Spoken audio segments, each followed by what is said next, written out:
qui, même si cette crise migratoire qui est vraiment américaine, elle a été contenue depuis l'arrivée au pouvoir de Donald Trump, il y a toujours des menaces par rapport à ces flux qui sont existants. Et donc, effectivement, le Sénégal en fait partie. Je pense que si c'est un outil géopolitique pour que ces États africains ou d'ailleurs prennent en compte la véritable mesure de ce qui est en train de passer avec les États-Unis et qu'ils viennent à la table des négociations si évidemment il fallait éviter à ce que l'ensemble des ressortissants, l'ensemble des visas soient annulés. Mais encore une fois, ce sera au cours des 60 prochains jours que ça sera discuté. Mais dont acte, Monsieur Conquer, mais le problème est le suivant, en effet. Quelles sont les garanties que peuvent nous donner Monsieur Trump sur sa façon de faire ou sur les façons de faire différentes de celles qui ont toujours existé dans les rapports entre les pays africains et l'Europe?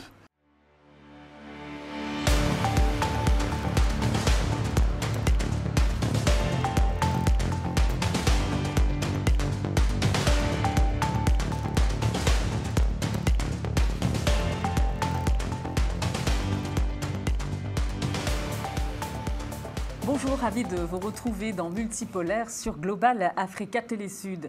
La semaine prochaine, l'Angola doit accueillir du 22 au 25 juin le sommet des affaires États-Unis-Afrique dans un contexte marqué par l'annonce du travel ban, l'interdiction d'accès au territoire américain à 6 pays africains et peut-être bientôt à 25 de plus, un durcissement à l'encontre des pays africains alors que le courant trumpiste tente de faire une percée sur le continent. L'initiative MAGA, Make Africa Great Again, vient d'être lancée à Abidjan. Le lancement d'une initiative qui risque de faire grincer des dents les détracteurs de Donald Trump. MAGA, un slogan calqué, vous l'aurez compris, sur le très cher Make America Great Again. On essaiera donc de comprendre ce que tout cela signifie avec nos invités.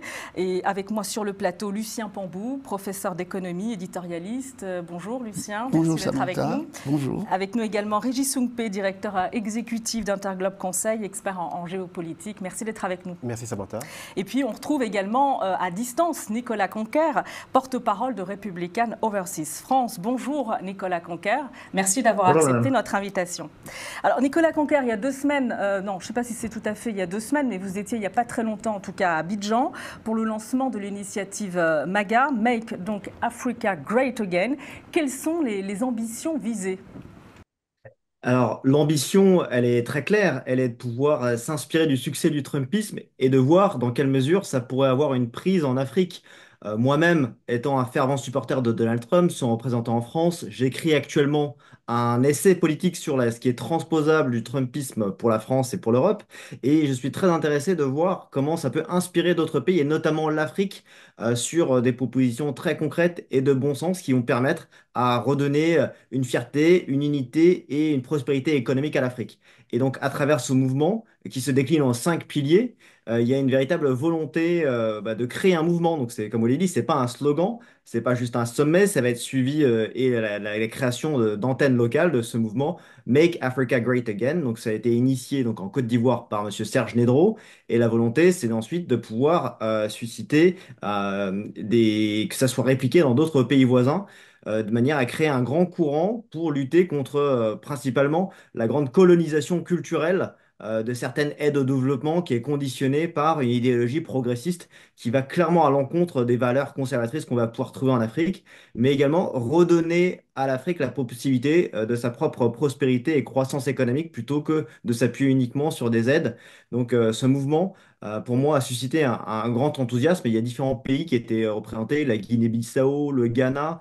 L'ambassade américaine était présente aussi, et donc je pense que ça, c'est vraiment un mouvement qui porte un grand avenir.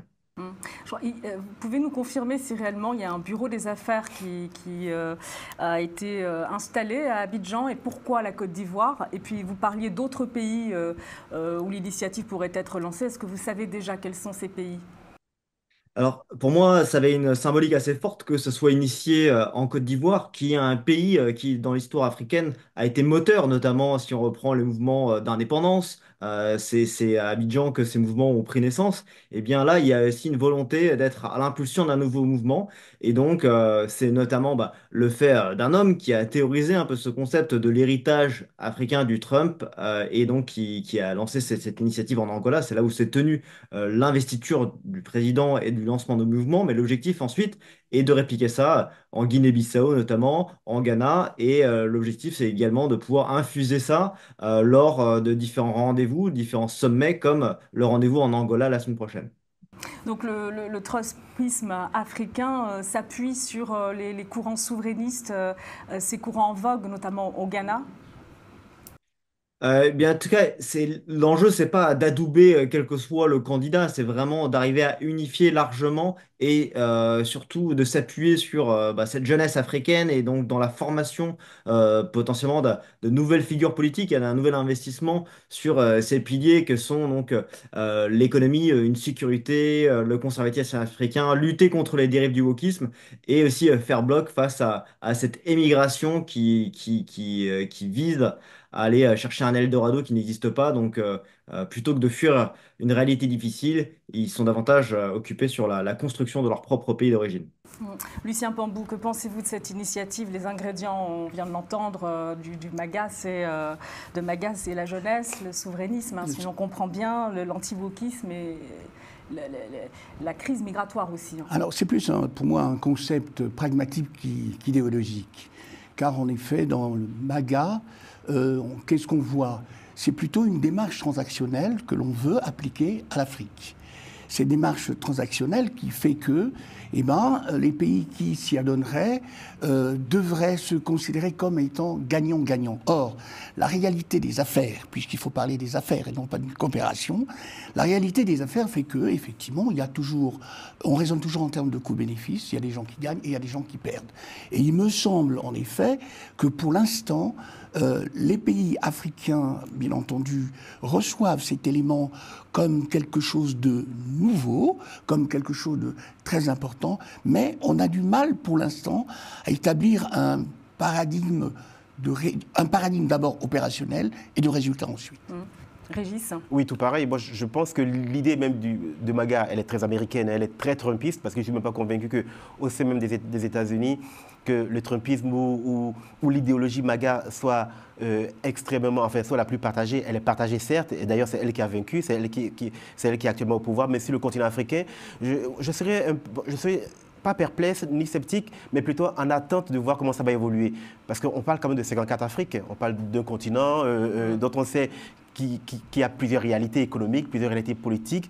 Et donc, le trumpisme à l'américaine dupliqué sur le continent africain, moi j'attends de voir. Effectivement, on peut être extrêmement séduit par l'idée de souverainisme, pas l'idée que l'Afrique doit se prendre en charge, doit se prendre en main, et que les Afriques ou les pays africains ont la capacité, les ressources, donc de financer leur propre développement et de financer leur développement. Mais moi, j'attends de voir en quoi le trumpisme plutôt, peut avoir une influence, un impact positif. De toute façon, on n'en est qu'aux effets, qu'à l'intention, mais par définition, il ne faut rien rejeter. Il faut plutôt expérimenter. Alors, ce qui nous intéresse particulièrement, c'est les échanges, les perspectives d'échange entre les États-Unis et les pays africains et l'aspect business, finalement. Nicolas Conquer, est-ce que cette initiative, il faut vous poser la question, elle est compatible avec les orientations actuelles de la politique de Donald Trump vis-à-vis de nombreux pays africains, la suspension de l'aide, on peut le dire aussi, les droits de douane,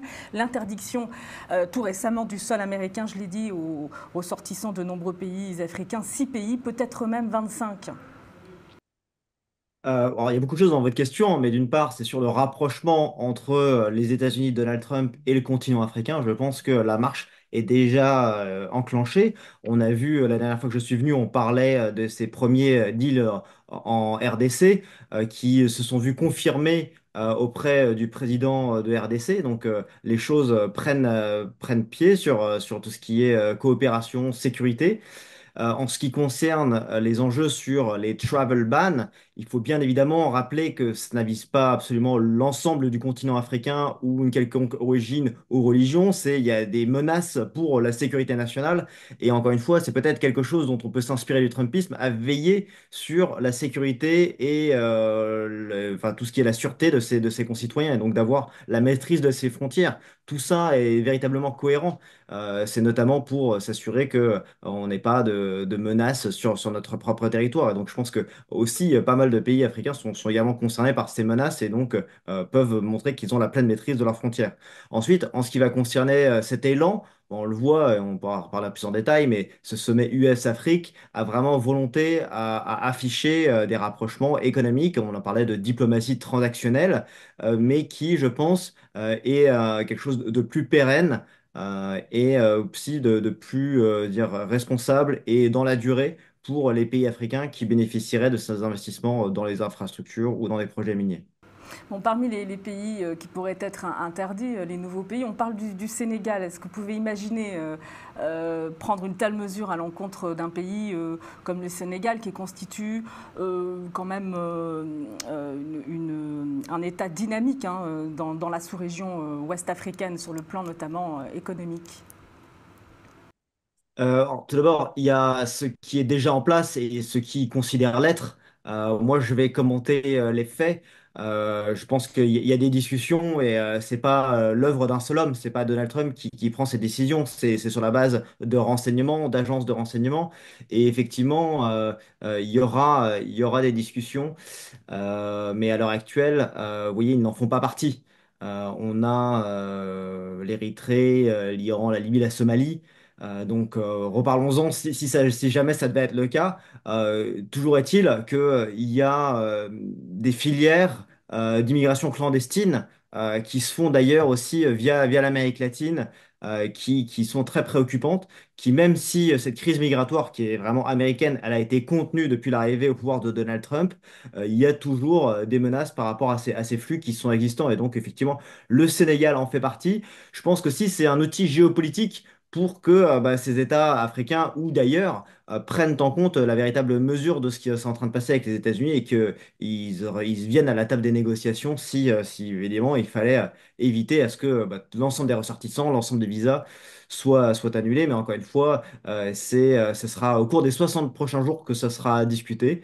Mais vous voyez, on a parlé d'Angola, de République démocratique du Congo, du Sénégal. Rien que ces trois exemples font partie des 60 pays pardon, des autres pays qui seront adressés sur une interdiction totale ou partielle du territoire. Mais à l'heure actuelle, ce n'est pas évidemment en place. On va Et je venir. tiens juste à rappeler que ça ne concerne évidemment pas uniquement l'Afrique. Vous avez des pays comme Myanmar, vous avez des pays comme Haïti qui sont également visés. Et donc, ça ne vise pas évidemment que les pays de l'Union africaine.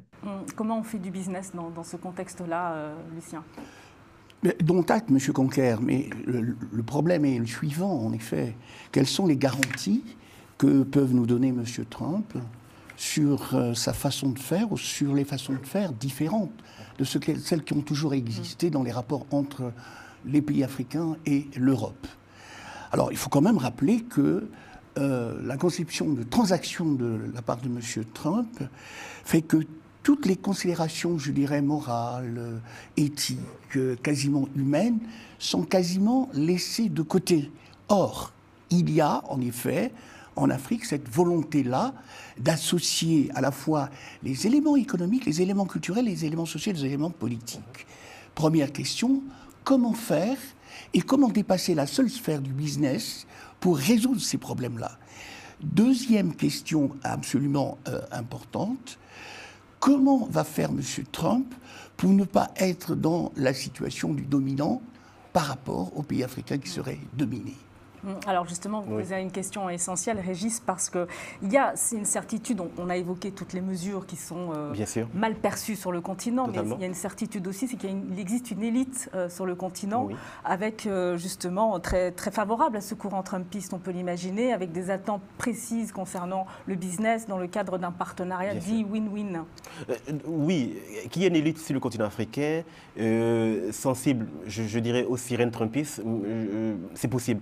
C'est fortement possible dans la mesure où, effectivement, on est plutôt dans un vent, je dirais, un vent très souverainiste et un vent néo-panafricaniste, et qui est celui, effectivement, qu'aujourd'hui, le financement d'une économie endogène le fait, effectivement, d'avoir sa propre armée, d'avoir sa propre diplomatie, d'avoir ses propres systèmes de définition de ce que nous voulons être sur le continent africain. Tout ça, effectivement, peut entrer, si vous voulez, dans une similarité, dans une espèce de similarité avec le Trumpisme. Mais ce qui est vrai, et je rebondis effectivement sur le point de vue ou les critères évoqués par M. Pambou, effectivement, tout n'est pas que business en réalité. Le business est très intéressant, la question des investissements est très intéressante, et justement, vous l'aurez remarqué, on ne parle que c'est davantage plutôt sur le secteur privé ou plutôt dans le domaine des affaires. Mais il n'y a pas que les affaires, il n'y a pas que le secteur privé, les investissements sont très très intéressants, mais au-delà de ça, que fait les États-Unis de leur soft power qui, pendant longtemps, a été, si vous voulez, un peu la lucarne ou un peu la boussole, effectivement, qui était mise à l'œuvre. Dans tous les cas, aujourd'hui, pour un homme d'affaires africain, avant qu'il aille aux États-Unis pour faire ses affaires, évidemment, il a quand même besoin aussi d'être attiré. Et je crois que l'idée même du travel ban, même si, évidemment, M. Conquer nous dit que ce n'est qu'une prédisposition, effectivement, qui ne sera pas excluante, mais du côté africain, c'est totalement vu comme quelque chose d'excluant. Après, on ne peut pas refuser à l'administration Trump d'avoir, si vous voulez, des règles, je dirais, quasiment régaliennes. Mais ce qui est vrai, ce qui est certain, c'est que dans le cas donc, des affaires, des investissements privés, moi je suis convaincu, et les temps à venir nous le démontreront, que ça va être extrêmement compliqué pour les États-Unis de Donald Trump et les pays africains, effectivement, de commercer, d'investir comme il le faut. Surtout qu'aujourd'hui, il ne faut pas déconnecter tout ça d'un environnement international et géopolitique. Il y a la Russie, qui est aujourd'hui qui est le premier partenaire commercial sur le continent africain. Et vous l'avez remarqué, il y a encore quelques jours, la Chine plutôt, la Chine, qui est le premier partenaire commercial. Merci du rappel, plutôt la Chine, et qui octroie à 53 pays africains des droits de douane préférentiels. Enfin, on dit qu'ils suppriment les droits de douane, mais moi je pense davantage, on sera plutôt sur des droits de douane préférentiels. Et donc, quelque part, en opposition à la Chine, elle qui, dirions-nous, offre des conditionnalités plus intéressantes. Et à côté, nous avons Donald Trump, nous avons les États-Unis. Et moi, je dis une fois encore, c'est la règle, les Américains font ce qu'ils veulent, ils disposent de ce qu'ils veulent. Mais je ne suis pas convaincu que dans le climat international que nous connaissons et dans le bouillonnement géopolitique que nous connaissons, que le Trumpisme ou même l'initiative MAGA sur le continent africain aura les updates qu'elle souhaite avoir, parce qu'en réalité, quand on met bout à bout entre la Chine, entre la Russie, entre l'Union européenne et entre les États et entre l'Europe, il y aura à faire et à voir. Alors, puisque vous avez cité la Russie, la Chine, l'Union européenne aussi, Nicolas Conquer, vous allez répondre sur le soft power, mais c'est lié. Finalement, on a jusqu'à présent vu l'approche business des anciennes puissances coloniales jugée déséquilibrée, l'approche des nouveaux partenaires des BRICS, la Chine et la Russie aussi considérées par beaucoup sur le continent, on ne le dit pas suffisamment, mais comme une nouvelle forme aussi de colonisation. Et on regarde maintenant du côté des États-Unis, qui a construit son économie à une certaine époque, une époque lointaine, très lointaine, sur la traite des esclaves africains. Donc ça imprime aussi dans les esprits. Est-ce que les États-Unis aujourd'hui sont en capacité de dépasser tout cela et de proposer quelque chose de nouveau ?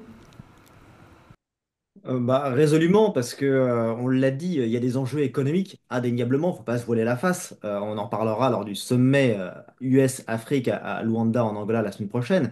Mais ce qui est intéressant de rappeler, c'est qu'au-delà des considérations économiques, ça se base avant tout sur des rapports de confiance et des rapports qui sont durables dans le temps. On n'est pas en train de faire des one-shots, on ne fait pas des coups, on n'est pas au casino, on ne joue pas au poker, on est là véritablement pour sécuriser les infrastructures minières, construire des infrastructures, faire des investissements pérennes. Il y a des enjeux qui sont durables. Et ça va se passer, je pense, avec aussi cette capacité américaine de favoriser des liens avec notamment la sous-traitance locale. J'ai pas mal d'échos du terrain au Congo, Lubumbashi, sur lesquels la présence de certaines puissances, notamment comme la Chine, ont montré la limite de ces partenariats et de cette volonté très court-termiste des Chinois d'aller remplacer toute la main-d'œuvre locale par leur propre main-d'œuvre. Donc ça, c'est un premier ressenti. Vous allez peut-être dire que c'est anecdotique, mais ça montre que on le voit avec le deal qu'il a, il a été mis en place. On a parlé donc du secteur privé. Je reprends encore une fois l'accord des minerais et de la sécurité entre les États-Unis et la RDC qui a été signé avec Tshisekedi. Il y a une véritable coordination pour ce deal minier qui véritablement vise à assurer, pour moi, quelque chose qui est plus pérenne et qui s'inscrit dans la durée. Donc ça, c'est pour la première chose en ce qui concerne les investissements. Ensuite, sur la partie soft power, eh bien, c'est assez évident parce que toute la partie USAID, sur l'aide américaine internationale au développement, a été un peu sous le feu des projecteurs, notamment par Musk, pour vraiment identifier ce qui avait une valeur en matière de sécurité nationale. Qu'est-ce qui est pertinent du point de vue d'un co-développement ou qu'est-ce qui vient servir uniquement à une idéologie? Et moi, ma perception que j'en ai eue et les échos que j'en ai glanés quand j'étais à Abidjan, c'est qu'ils disaient, mais tous ces projets d'aide humanitaire sont conditionnés par une idéologie progressiste dont nous ne voulons absolument pas. Et on bénit le ciel et on remercie Donald Trump quand il dit, mais en fait, désormais, il n'y a plus une infinité de genres, il y a juste l'homme et la femme. On revient à des choses existentielles, biologiques, concrètes et pleines de bon sens, envers laquelle les Africains avaient assez d'être gavés de cette idéologie LGBT, woke, tout ce que vous voulez, qu'on peut tout à fait considérer comme étant une colonisation culturelle. Donc certes, il y a un passé douloureux qui n'est pas uniquement le fruit des États-Unis et sur lesquels il y a des responsabilités sans doute partagées d'une part et d'autre des continents. C'est pas le sujet, mais je pense qu'aujourd'hui, l'enjeu est davantage de renforcer cette coopération et de permettre à l'ensemble de ces pays qui sont en Afrique, aux États-Unis, de pouvoir reprendre ce qu'on dit aux États-Unis après le America First, qu'on puisse dire Africa First également. Alors, il faudrait peut-être pas non plus alimenter le sentiment anti-LGBT parce qu'il y a des cas quand même sur le continent africain, je pense notamment au Ghana, où c'est une communauté qui subit des actes de violence et des discriminations importantes. Lucien, vous compris, c'est pas mon propos, hein, c'est pas du tout celui-là. Je préfère contredire la vérité de l'idéologie et permettre à tout le monde d'exprimer ça. Pour revenir au sujet, vous avez prononcé un mot important, c'est le co-développement, et ça revient souvent lorsque l'on parle de lutte contre les flux migratoires pour fixer les populations. Lucien Pambou, qu'attendez-vous du prochain sommet États-Unis-Afrique? On y vient. Et je vais revenir vers vous sur ce sujet, Nicolas Conquer. C'était une initiative de Joe Biden. Donc, c'était prévu que ça se passe en Angola, c'est la semaine prochaine. Et le thème, c'est les voies de la prospérité, une vision commune du partenariat entre les États-Unis et l'Afrique. Est-ce qu'il y aura, à votre avis, des choses intéressantes? Je crois que c'est intéressant, mais il ne faut pas déplacer le problème. Jusque-là, le problème est uniquement perçu sous l'angle du business des affaires. Oui. Or, le co-développement suppose tout un changement de paradigme. À la fois, je reprends l'expression du prix Nobel d'économie Amartya Sen qui parlait des capacités, c'est-à-dire que la possibilité de former des gens, les ressources humaines, et pas simplement techniques et technologiques. Or, quand on écoute effectivement la nouvelle doctrine Trump pour l'Afrique, on a l'impression, en effet, que les Américains, les investisseurs américains, surtout du privé, imposeraient une façon de faire et, à la limite, laisseraient la formation en l'état. Or, on a déjà vu ce modèle-là, et ce modèle-là n'entraîne pas de co-développement. Au contraire, il contribue à un sous-développement chronique de la part des pays africains. C'est bien de réfléchir, c'est bien de voir quelle voie on va prendre pour un nouveau type de business, mais il faut que tous les aspects de ce business-là soient pris en compte. Sinon, c'est un coup d'épée dans l'eau, c'est un coup d'épée pour rien, et malheureusement, on risque d'être frustré, je parle des Africains, on risque d'être frustré. Je termine sur un point. Monsieur Trump, en effet, développe ce que j'appellerais moi, ce que j'ai appelé tout à l'heure la diplomatie transactionnelle, c'est-à-dire fondée sur les rapports de pays à pays. Or, si vous regardez très bien les pays africains, leur co-développement doit passer par un panafricanisme. Oui. On ne peut pas faire autrement. Ils sont trop petits pour pouvoir, en effet, essayer de s'en sortir seuls. Or, ce que veut M. Trump, sans le dire, bien entendu, c'est de promouvoir cette approche transactionnelle. Un africanisme qui est inscrit à l'agenda de l'Union africaine, d'ailleurs. Régis, sur justement, vous qui êtes proche aussi des entreprises, vous connaissez les entrepreneurs africains, quelles sont leurs attentes vis-à-vis de ce sommet, par exemple? Je pense que pour un entrepreneur africain lambda, quel qu'il soit, béninois, congolais, algérien ou marocain, ce qu'il attend aujourd'hui, c'est de disposer d'un partenaire à l'étranger, d'un partenaire qui soit européen, occidental et là, pour le coup, états-unien, avec lequel il entretient un partenariat équitable. On nous a longtemps bercé avec l'idée d'égalité. En réalité, en business, c'est assez compliqué, mais plutôt un partenariat équitable. Et je pense que là-dessus, le secteur privé africain, qui est extrêmement dynamique, hein, qui est surtout dynamique à l'intérieur même des frontières africaines, il y a un vrai dynamisme, il y a un vrai dynamisme intra-africain, hein, même si parfois il tombe dans l'informel. Donc je pense qu'aujourd'hui, un partenaire africain, avec un partenaire qui soit asiatique, qui soit américain ou qui soit européen, ou même parfois qui soit africain, ce qui l'intéresse, c'est non seulement de rentrer en guillemets dans ses fonds, et après que son business ait un impact. Et l'idée, effectivement, donc, de Donald Trump, qu'a rappelé effectivement M. Pambou, c'est plutôt la diplomatie transactionnelle. Est-ce qu'aujourd'hui, sur le continent africain, même l'idée même de diplomatie transactionnelle, est-ce qu'elle est totalement infusée? Est-ce que c'est quelque chose que nous comprenons? Parce qu'en réalité, quand on vient sur un continent, quand on vient dans un pays, quand on vient sur une niche d'investissement par rapport à un programme ou à un projet économique, il faut d'abord on prend le temps d'étudier, on prend le temps de travailler avec les gens. Et entre guillemets, on ne fait pas que commercer, on essaie aussi de sympathiser. Et évidemment, moi je comprends très bien de façon très pragmatique. Aujourd'hui, le monde dans lequel nous sommes, c'est plus un monde dans lequel effectivement on perd du temps peut-être pour ce genre de préalable. Mais ce qui est intéressant, et peut-être que Luanda le démontrera, c'est que le secteur privé africain, j'en suis convaincu, est encore plus dynamique que toutes les politiques publiques économiques que chaque pays peut mettre en place. Mais ce qui est vrai, les entrepreneurs à Luanda ou qu'ils soient à Luanda ou qu'ils soient ailleurs, ce qui les intéresse, c'est que vis-à-vis d'un partenaire états-unien, qu'ils y trouvent leur compte et surtout que le collectif dans lequel ils sont aussi y trouve le sien. Nicolas Conquer, on parle beaucoup de diplomatie transactionnelle, c'est la réalité. Et cette diplomatie transactionnelle sur le continent, elle est perçue de la façon suivante, intimement liée justement au business autour des terres rares, des minerais. Il va falloir rompre avec peut-être cette vision un peu trop caricaturale. Et peut-être que Luanda, c'est le rendez-vous rêvé pour cela. Est-ce que ce sera le cas, à votre avis? Alors, indéniablement, il y a un gros enjeu sur les minéraux, sur les terres rares. L'enjeu va véritablement d'être d'ouvrir à d'autres secteurs économiques et on voit les partenaires qui seront présents lors de ce salon visent aussi à montrer qu'il y a d'autres pistes que uniquement l'exploitation de ces minéraux et ces terres rares. Donc, je pense que ça va véritablement être la capacité à diversifier et à aller dans d'autres secteurs qui sont encore assez peu développés, que ce soit dans l'énergie, les télécommunications, l'IA, vous savez, je voyais que il y a quand même des opportunités pour ce qu'on appelle des data warehouse et autres infrastructures en lien avec le cloud. Donc, il y a, je pense, une véritable opportunité pour aller se saisir et ne pas être uniquement dépendant de l'exploitation de ces minerais qui, comme on le disait la dernière fois, donnent lieu à des sujets de sécurisation, de contrebande, des risques de contrebande. Donc aujourd'hui, et ça en témoigne avec l'ensemble des chefs d'État qui seront présents, qui d'ailleurs ne sont pas uniquement des États qui sont réputés pour leurs terres rares. Qui vont, j'estime, pouvoir saisir ces opportunités de développement dans les différentes branches, que ce soit servicielles ou Et ça sur inclut d'autres le secteurs. transfert de compétences auquel faisait allusion Lucien Pambou tout à l'heure? Oui, je pense indéniablement, il y a une vraie volonté de pouvoir former aussi des ressources sur place. On le voit effectivement, quand il y a l'exploitation des minerais, il y a des capitaux, il y a des effectifs qui viennent travailler, mais ça s'accompagne aussi pas d'une sous-traitance, enfin, oui, d'une sous-traitance locale aussi, qui vise à aussi former la jeunesse et d'autres moins jeunes sur place dans ces différents pays africains. Pour conclure, justement, qu'est-ce que vous dites, vous, au secteur privé africain?